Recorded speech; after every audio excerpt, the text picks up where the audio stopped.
बिस्मिल्लाहिर्रहमानिर्रहीम। अस्सलाम वालेकुम वरहमतुल्लाहि वबरकातुहू। नाज़रीन किराम, आप लोगों से गुजारिश है कि हमारे इस यूट्यूब चैनल को सब्सक्राइब करना मत भूलिएगा। अल्लाह।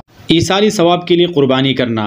अगर कोई शख्स अपने वालिदैन मरहूमीन की तरफ से क़ुरबानी करना चाहता है तो ये जायज़ अमल है, लेकिन इसमें इस बात का ख़याल रखना ज़रूरी है कि अपनी वाजिब क़ुरबानी अलग हो।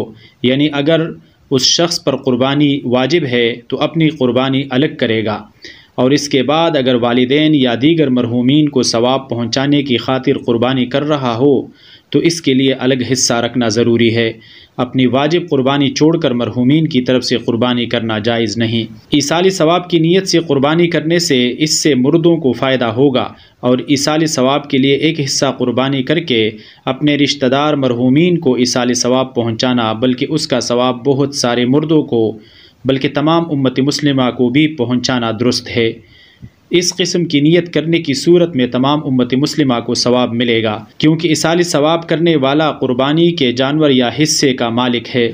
सिर्फ़ मैयतों को या ज़िंदा लोगों को सवाब पहुँचता है, इसीलिए एक हिस्से का सवाब एक से ज़ायद लोगों को पहुँचाना दुरुस्त है।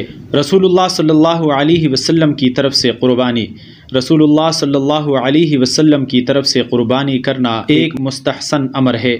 अगर इस्तिताअत हो तो बड़ा जानवर लेकर उसमें से अपनी वाजिब क़ुरबानी की नीयत भी कर ली जाए, और इसके साथ साथ रसूलुल्लाह सल्लल्लाहु अलैहि वसल्लम की तरफ से भी क़ुरबानी का हिस्सा मुकर्रर कर दिया जाए, और साथ ही अपने रिश्तेदार मरहूमीन, वालिदैन और दीगर तमाम उम्मत मुस्लिमा की तरफ से भी क़ुरबानी कर ली जाए तो बाइस अजर व सवाब होगा इंशाअल्लाह। ख़ुद रसूलुल्लाह सल्लल्लाहु अलैहि वसल्लम ने उम्मत मुस्लिमा की तरफ से क़ुरबानी फरमाई थी।